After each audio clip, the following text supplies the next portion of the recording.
Naaalarma ngayon ang lokal na pamahalaan ng Mexico sa lalawigan ng Pampanga. Merong kasing ilang kaso doon ng pakikidnap at pagkakahasa ng grupong tinaguriang Bonnet Boys. Nakatutok si Steve Dailisan. Patayin mo nga yan! Patayin mo yan! Ano to? Mga inutil kayo, natakasa kayo ng isang babae? Ito nasadya, boss eh. Tatandaan yung lahat, ha? Pag tayo kinanta tayo ng babae nila, papatayin ko kayong lahat. Ha? Lalo ka na, ha? Oh, ano pang hinihintay nyo? Hanapin nyo na! Walang titigil, kaya di nyo nahanap yun! Tara, bilisan nyo. Nagumagad. Tutok ko na lang.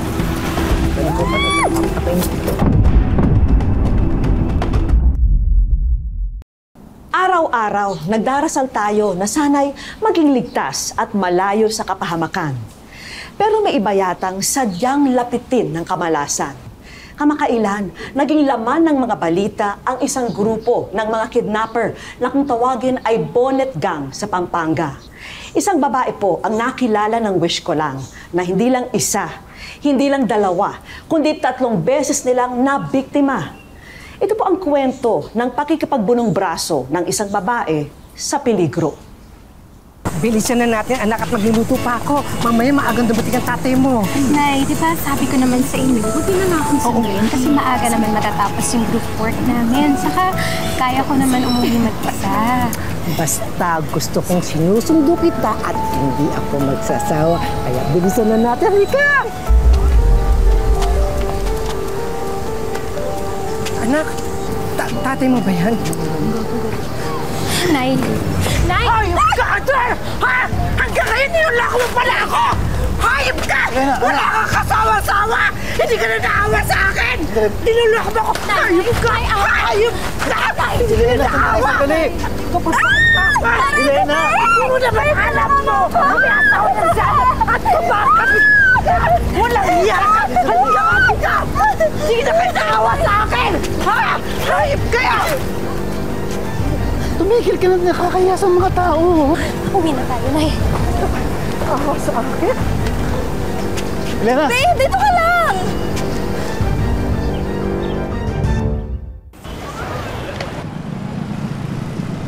Nay, wag na kayong umiyak. Pati naman ako may pampo kay tatay. Pag-usap na lang kasi kayo. Hindi ko pa kaya kausapin ng tatay mo.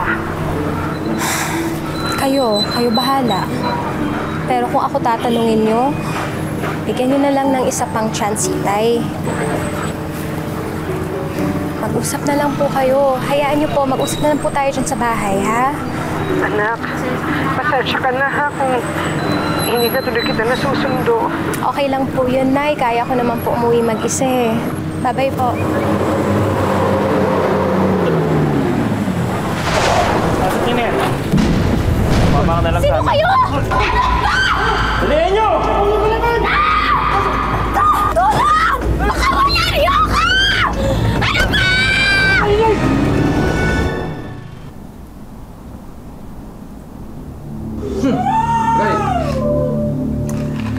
Relax ka lang dyan. Walang makakarinig dito kahit anong iyak mo. Huwag ka nang umiyak. Sinabi ko na huwag ka nang umiyak, di ba?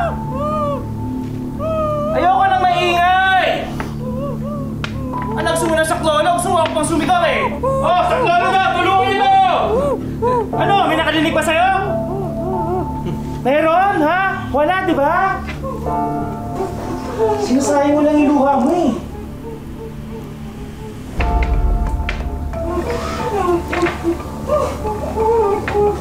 Aba, makinis pala ito. Ngayon ko lang napansin ah.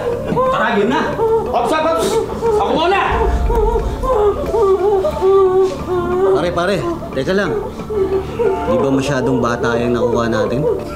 Hindi naman ito. Dali! Kinis pa rin. Ano yung dating gawin natin? Ay, boss! Sinong nauna? Boss kayo, boss. Kayo, sino? Ay, boss! Kayo! Hindi na, boss. Ikaw, meron na kayo doon! Baby, relax ka lang, baby, ha? Ayoko na sumisigaw, di ba? Ano? Di ba sinabi ko ka umiyak?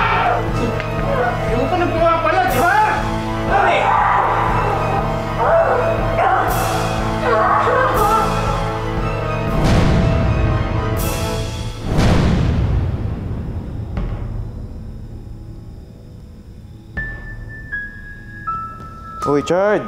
Gising! Ikaw na! Para lahat tayo happy, di ba? Hindi na ayoko, pare. Huwag mo sabihing naaawa ka, ha? Alam ko, wala ka nun. Gago. Pagkatapos yung pilahan, pare. Labas muna ako, pare. Ay, hindi. Alis ako, may lalakarin lang ako. Ikaw muna ang bahala dito, bantayan mo buti to, ha? Itali mo ulit para siguradong di makatakas. Sige, pare.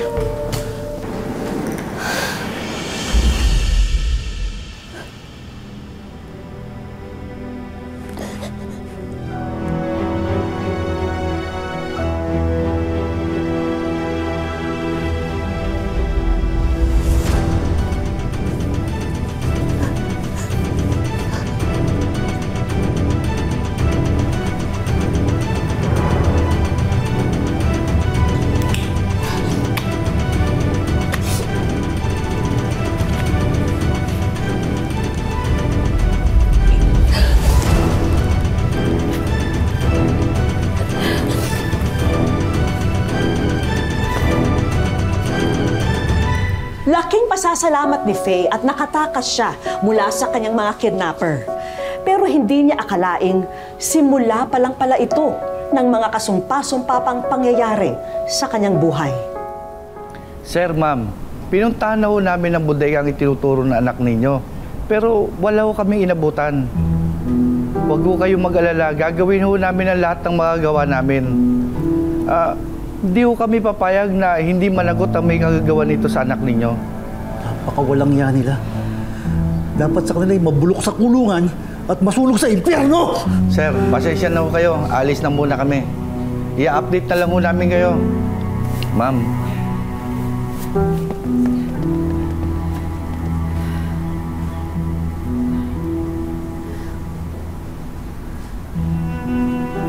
Hindi kaya sinisingil ka na sa lahat ng kahayop ang ginawa mo? Baka sa dami ng babaeng niloko mo o sa dami ng taong galit sa'yo, ginagantihan na yung anak natin! Anong sabi mo? Ha? Pati ba ito isisisi mo sa akin? Ha? Kung hindi ka sana nagguhingoy dito sa bahay, nasundo mo sana itong anak mo at walang nangyari sa kanya masama! Ganon! At ako ang dapat mong sisihin! Ako pa ang may kasalanan! Tama na! Tama na! Tama na po!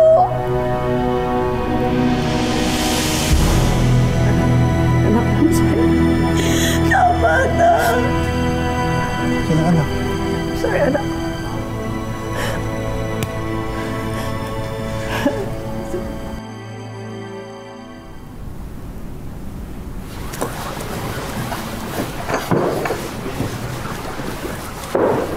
Anak. O, anak. Tay, pwede ko po ba kayo makausap? Oo naman, anak. Ano yun, anak?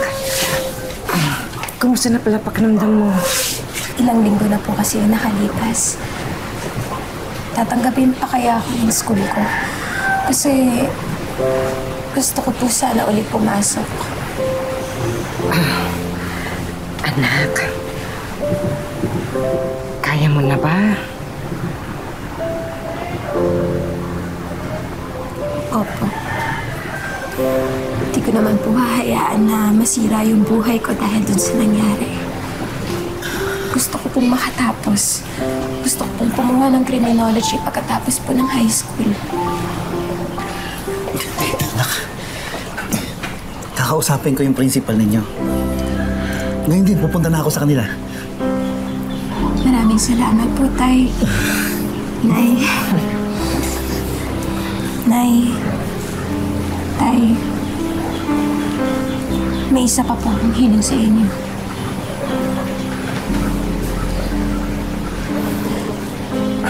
Ano yun, anak? Baka pwede pong magkasundo na po kayo. Kasi nahihirapan po akong mabuo uli kapag ganyan po kayo eh. Kayo na nga lang po yung santigan ko. paano ako mabubuo kung pamilya ko mismo hindi po.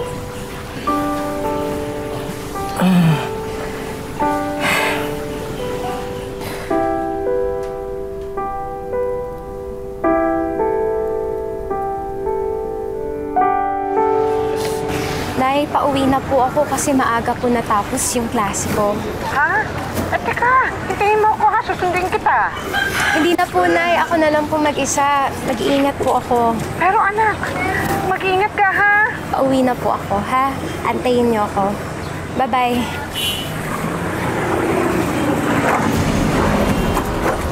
Hop! Hop! Hop! Hop! Huwag ka nang tatakbo! Wala makikialam, ha? Sige! Ano? Saan ka pupunta? Tara na! Ayoko! Tulong! Wala makikialam!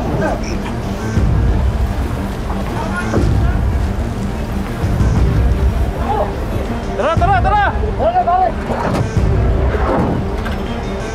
Bilisan nyo!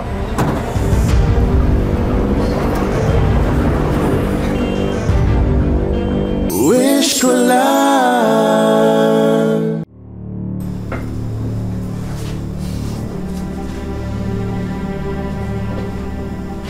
Baby! Gising na! Naku! Oh, huwag ka nang iiyak. Alam mo, ayoko nang umiiyak. Kilala mo kung paano ako magalit, di ba? Nagmamakaawa ko. Huwag mo ko sasaktan. Narinig nyo? Huwag niyo na kasi sasaktan. Huwag niyo ko pagsasamantalahan. Nagmamakaawa ko. Makaawa ka? Maawa? Dali. Okay. Madali naman akong kausap eh. Hindi ka na namin nahalayan. Gusto mo malaman kung bakit? Kasi sawa na kami sa'yo! Boss! Paano kaya kung patayin na lang natin to? Gusto mo yun? Mas maganda, di ba? Ha? Nakakaawa ako sa inyo. Huwag ka nang umiyak. Huwag ka nang umiyak kasi hindi naman mamadaling yung pagkamatay mo eh. Unti. Huwag. Unti. Untiin na eh. Huwag. Okay lang ba yun? Ha? Sagot! Okay ba yan? Sagot!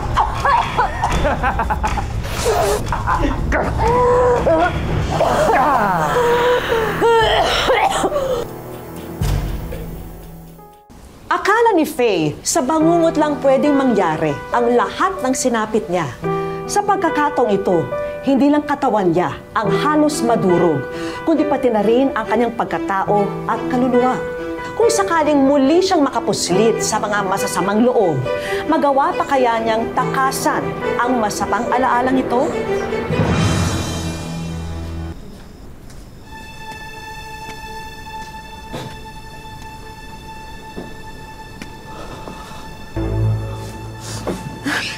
Michael, tutulungan kita makatakas. Habang wala pa sila, sigurado kasi pagbalik nila, papatayin ka nila.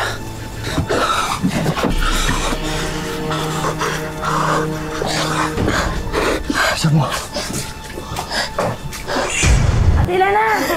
Si Faye nandiyan na po! Hey! Nasaan ako?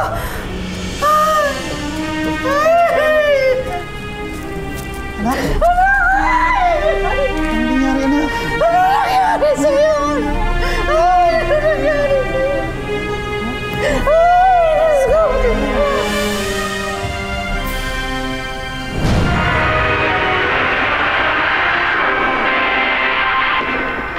alarma ngayon ang lokal na pamahalaan ng Mexico sa lalawigan ng Pampanga. Merong kasing ilang kaso doon ng pangingidnap at panggagahasa ng grupong tinaguriang Bonnet Boys. Nakatutok si Steve Dailisan. Patayin mo nga yan! Patayin mo yan! Boss. Ano to? Mga inutil kayo na takasan kayo ng isang babae? Kapag tayo kinanta tayo ng babae niyo, papatayin ko kayong lahat. Ha? Lalo ka na, ha? Maliwanag! Oo, boss. Oh, ano pang hinihintay nyo? Hanapin nyo na! Walang titigil kaya hindi nyo nahanap yun!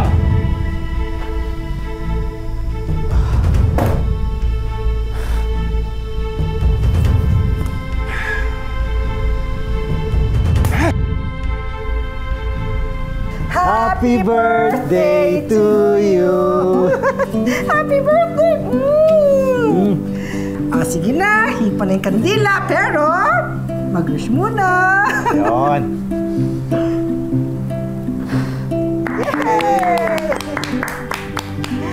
Sige anak, baka meron ka pang wish o hiling na pwede namang namin ibigay ng tatay mo. Sabihin. Nay, gusto ko sana makapagtrabaho.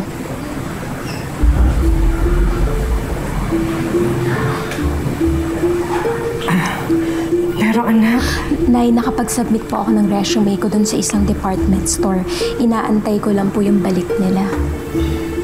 Alam ko pong natatakot po kayo na baka maulit-uli yung nangyari sa akin noon. Pero habang buhay na lang po ba ako dito sa bahay? Yan ba talagang gusto mo, anak? Ha? Opo, Tay.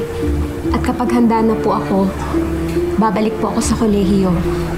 Mag-criminology po ako. Magpupulis po ako. Alam mo, anak, kahit na ganyan na nangyari sa'yo, nagpapasalamat pa rin ako sa Panginoon at binigyan ka niya ng tibay ng loob. Hindi ka pa rin nawawala ng pag-asa. Kaya anak, payag ako sa plano mo. Salamat po, Tay. Nay. Sige.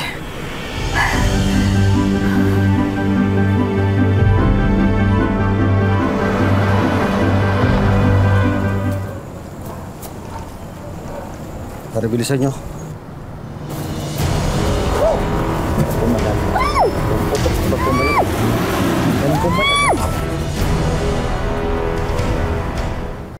Wish ko lang.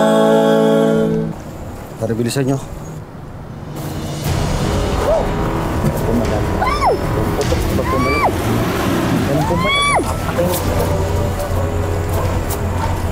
Ay!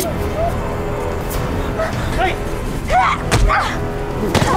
Boss! Boss! Boss! Boss! Wag mo to! Bilis ito! Tulong! Saklolo! Saklolo! Faye! Saklolo! Alam ko may kakambal kang swerte, pero pag nahanap kita, papatayin kita!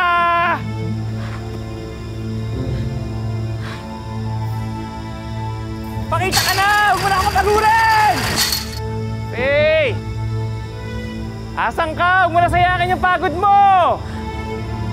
Ayaw mo talaga mapakita! Papasabugin ko yung ulo mo! Faye! Faye! Ah! Papatayin kita! Andito na ako! Huli ka!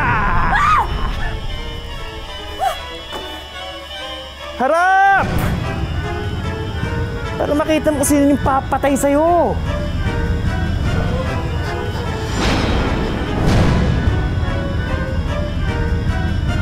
Nasaan ka man? Hoy! Pagtalas mo!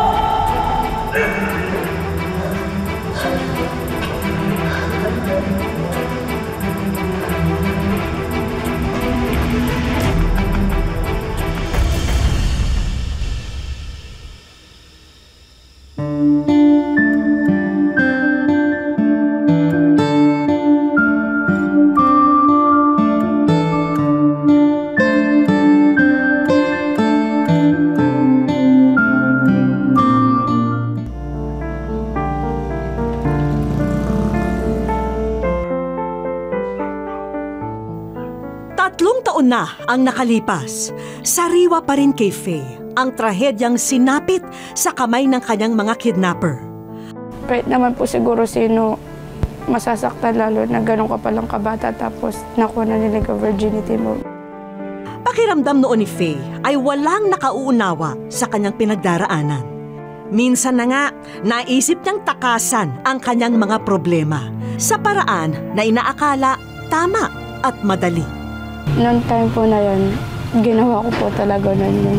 Nag-suicide po ako. Nakakita po ako ng mga gamot na marami, malilit po na pills. Sabi po ng mga doktor, mga 25 pills daw po na inom. Pangarap ni Faye na makatapos sa kursong criminology at maging alagad ng batas. Pero kahit ito, parang malabong matupad. Inabandona kasi sila ng kanyang ama at ang bumubuhay lang sa kanila ay ang ina na tumatanggap ng labada. Di ko kaya magpaaral ng criminology, lalo na mataas ang presyo ng di ba? Ganyan na yung trabaho ko.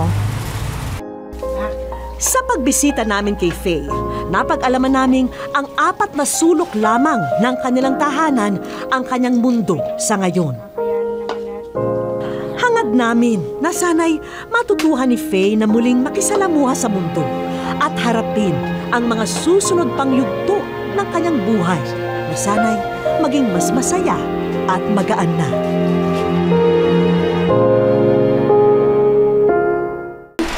Ikaw si Faye? Naalala mo ba tong sulat na to? Para po mga guardian na mga babae na mag-iingat din sila dahil nagkat sa ganitong panahon. Gusto ko rin po talaga na makapag-aral. Wish ko lang.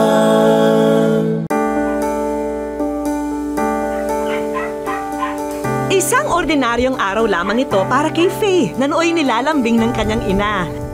Ang hindi alam ni Faye, talagang mapapatayo siya sa mga parating na bisita. Good afternoon po. Si Ma'am Faye po. Ma'am, good afternoon.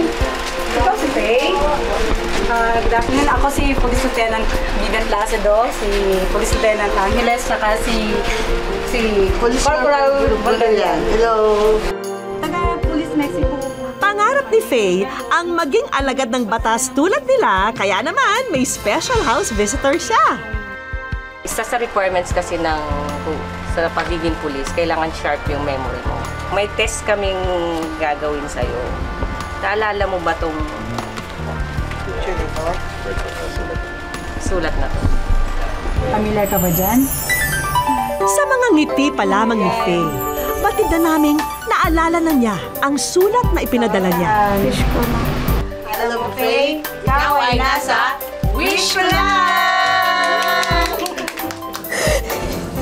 Doon na inilabas ni Faye ang tunay niyang damdamin. At kahit labis na iyak ang aming nakikita, sure naman kaming tears of joy ito. Para po mga guardian na mga babae na mag-iingat din sila dahil nagkat sa ganitong panahon. Gusto ko rin po talaga na makapag-aral. Alam ko po na maraming nagda-down sa akin na hindi ko po ma-achieve yung goals ko na maging isang pulis. Pero papakita ko po sa kanila na kakayanin ko kahit anong mangyari. Ang paglantad na ito ni Faye, ginawa niya para sa mga pinakamahalagang tao sa kanyang buhay, ang kanyang pamilya. Miss Vicky, maraming salamat po sa tulong ninyo. Sana po marami pa po kayong matulungan. Isang pribadong universidad sa San Fernando, Pampanga ang aming next stop. Welcome to Orbu, Pampanga! Ahu, ahu! Right to the left! Maganda ang pahiwatig ng mainit na pagtanggap sa dalagita. Gusto mo na ba malaman kung bakit talaga tayo narito, Faye? Hello, Faye. Kami ay nakikibahagi sa katuparan ng iyong wish. At alam namin na gusto mo maging magaling na pulis, kaya iririgalo namin sa iyo ang full scholarship for tuition fees and miscellaneous fees dito sa Our Lady Fatima University para sa katuparan ng iyong wish. Ang hinihingi lang namin sa iyo ay mag-aaral ka na mabuti para maging magaling kang pulis balang araw. Congratulations. Kanina ay pangarap lamang ni Faye ang napakalaking sorpresa na ito.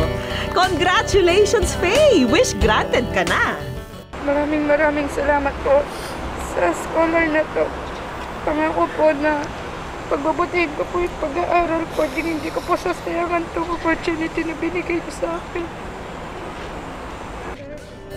Nasa mga kamay na ni Faye ang pinakaminimithi niya sa buhay.